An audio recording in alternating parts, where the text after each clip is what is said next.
Kia ora, hello everybody. My name is Fiona of sunandmooncalendar.nz, and in this video I'm going to talk about Neptune moving into Aries.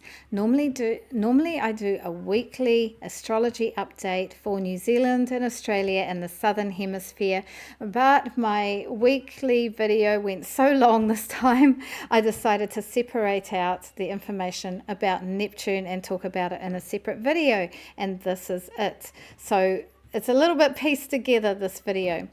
Neptune is moving into Aries on Sunday night, Monday, the 31st of March 2025, and it's going to be in Aries for 14 years, though it's going to slip back into Pisces during the first retrogrades, and that is towards the end of this year, 2025.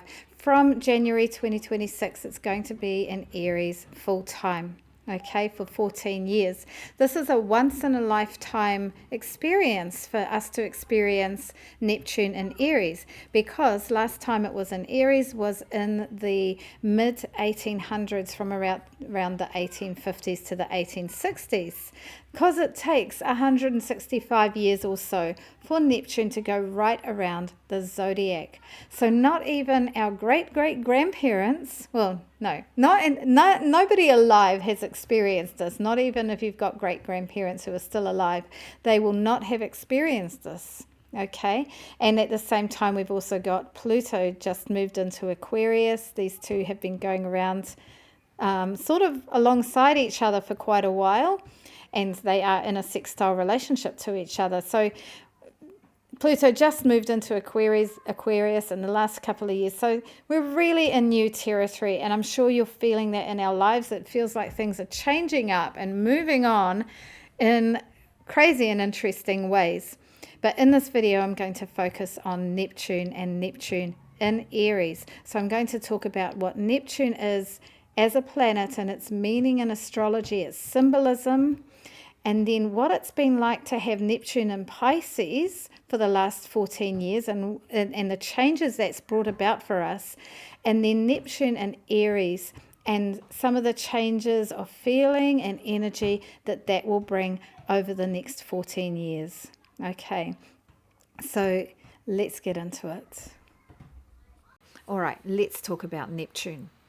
Neptune is moving into Aries from 31st of March until October, and then it's going to go back into Pisces, retrograde back, and then it will be in Aries for good from January 2026 until 2038. Okay, so roughly 14 years.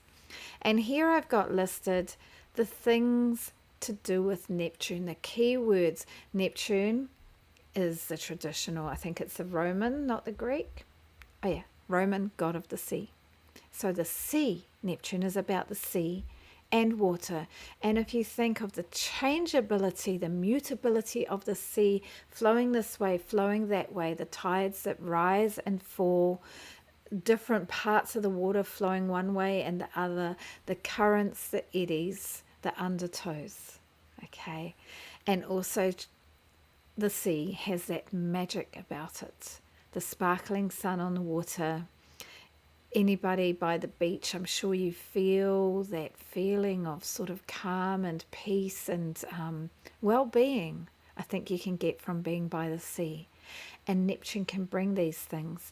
Neptune is also very mystical, and it's to do with unconditional love, connection to higher realms in terms of the energetic realm where everything is connected and all one.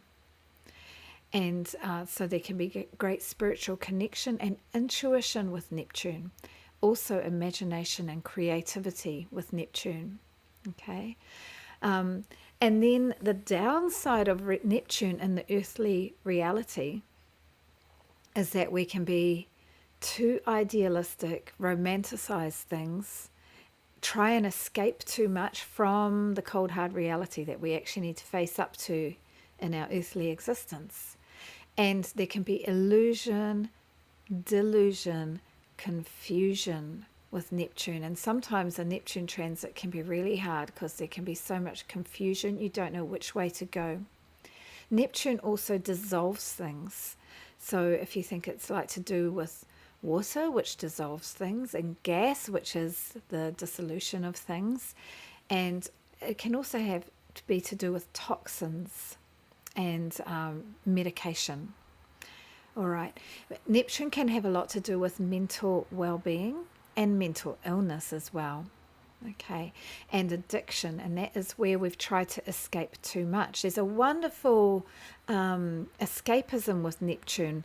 Like, we kind of need to have that romantic idealism and that connection to higher realms sometimes to get us through things, to get us through the harshness of this world.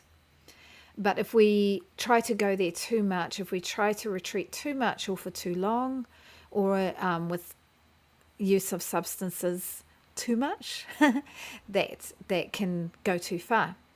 Neptune is also about dissolving boundaries. So it's like the opposite of Saturn. Saturn is about the edges of things, the bounds, the end of things. And Neptune is boundless. It goes on and on forever. And this can mean that sometimes where Neptune is making us unrealistic, we can forget the boundaries of things and not set up good boundaries in our lives around how much we escape, how much we binge watch, how much we eat, how much we over identify with others. Okay, hope I didn't go on too long there. Anyway, Neptune has been in Pisces since 2011, and Pisces is ruled by Neptune. So Pisces is all those things I've just been talking about. It's dreamy and mystical and compassionate. I forgot to say that also of Neptune. There's so much compassion with the unconditional love and charity. Okay, so with Pisces, we've seen an increase of acceptance in society for spiritual connection or acknowledgement that there are other realms that we cannot see. Mystical pursuits or esoteric pursuits like astrology and tarot and healing modalities have been more accepted, become more accepted. Okay, counseling is more mainstream, even more mainstream now, and even there's government funding for counseling more often now. Mindfulness is way more trendy, and there's a lot more acknowledgement about the importance of connecting with our intuition and our inner selves. Okay, and we've also seen the gentrification and more common use by perhaps the middle classes of drugs, like to have, to enhance experiences. Okay, and also some abuse with that. All right, so these things, also Netflix and binge watching, like streaming services, so that we can just watch and watch and watch and watch, and everyone's talking about what's the new series that we can watch, give me some advice. We love that escapism, and it's become a lot more acceptable in some ways and more of a common pursuit to be actually watching show after show after show instead of the appointment viewing that we maybe used to do more often. Okay, but now Neptune is moving into Aries, although it will have its little time back in Pisces from October to January. But in Aries, Neptune is not going to be as comfortable because Neptune loved the watery energy of Pisces. In Aries, we have the fire energy, and we have action and me, reaching out for what one wants. That's Aries, taking initiative. So Neptune will struggle with the me, because Neptune is about the we are all one. However, if we can bring these together, I think with Aries' fighting spirit and Neptune's belief in all being equal, and therefore the compassion and the unconditional love and charity of Neptune, I think this is where we can have spiritual warriorship, and that's what I decided to call the video. The celebration of heroism, like the romanticization of heroism and warriorship, and those who are willing to fight for charitable causes. And I think we're also going to have more respect and be more idealistic about people and projects that are entrepreneurial and pioneering and innovative and new initiatives. We're going to romanticize that, idealize it, and it will become more and more trendy in society, like accepted and mainstream. Okay. I hope that we're not going to glamorize the fighting and the war side of Aries too much. So let's send out some vibes for peace with that. And Neptune is very peaceful, and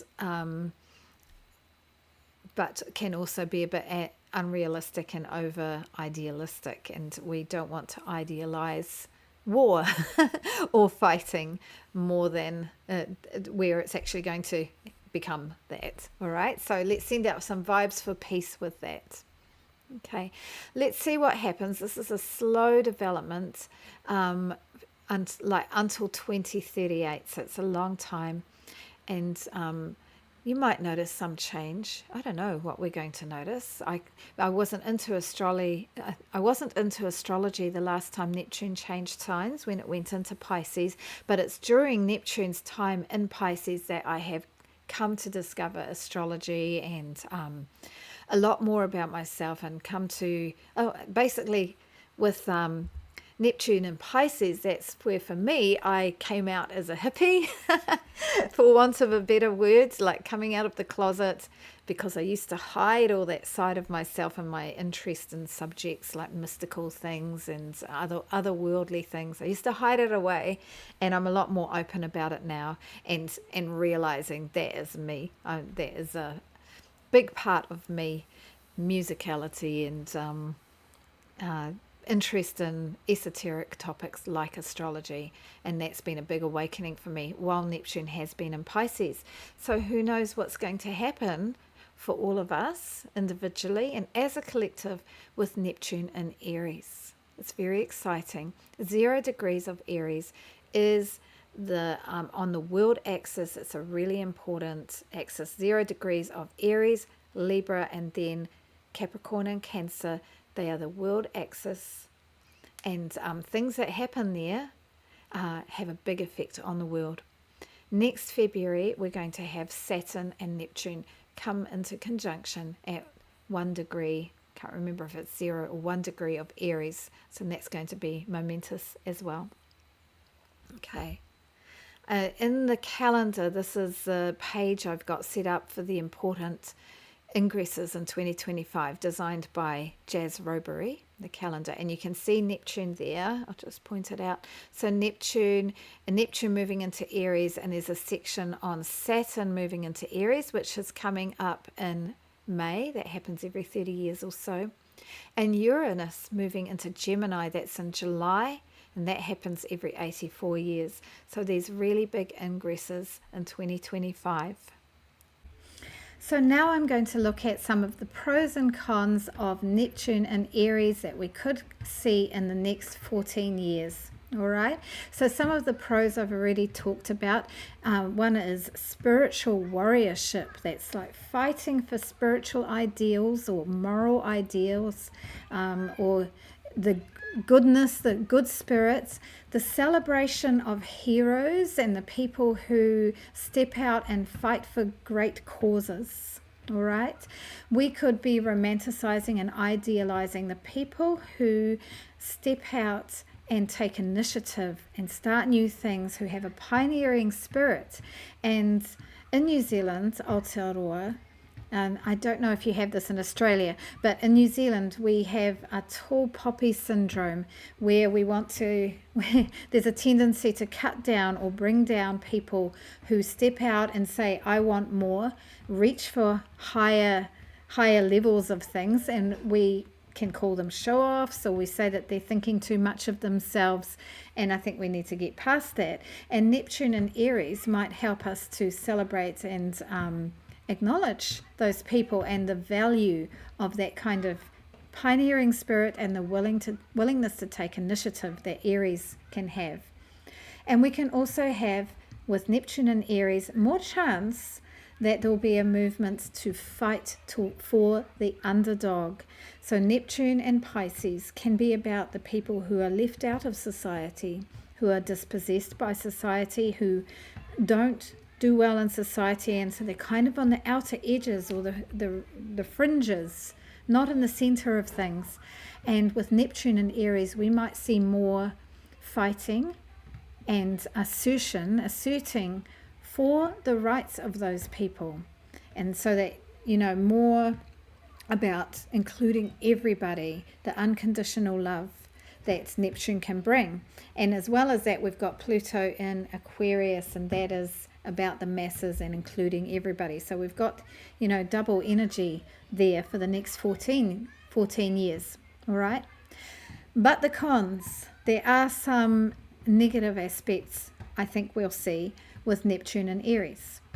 And that is where we're over-idealizing and over-romanticizing that fighting spirit or that independent spirit, to the point where we might be going too far in terms of, like, instead of just being independent and taking initiative, it's about forgetting about the team and forgetting about the context and just going ahead and doing stuff in a hot-headed and blunt way, or even a greedy or selfish way, because we just might be over-idealizing that independence, the lone cowboy who goes in and saves the whole town. We might but did the cowboy even talk to the town and see if they want to be saved? We might see some wonderful expressions of masculinity. Aries is quite a masculine sign. And with Neptune and Aries, we might see more encouragement of men to express their sensitive sides, or within masculinity, that it's masculine to express one's sensitivities and charitable nature, and encouragement for that intuition and feelings. But a downside could be over-idealizing toxic masculinity, where it's masculinity taken too far, and men are not left with a lot of option to show a feminine side. Excuse me, I need to turn my phone off. We might unfortunately see more fighting, more war, more aggression, and that's romanticized, and it's maybe not recognized the harm that it can do, because Neptune can cloud our judgment and our vision and make us confused about things and harbor delusions. Okay, so I think it's up to us to do our best to work for, pray for, act for peace and the charitable, sensitive, unconditionally loving side of Neptune as it goes through Aries. So there we go, everyone. That is my video about Neptune moving into the sign of Aries, and a bit of a wrap up of what Neptune has been like in Pisces and what changes that's brought to us.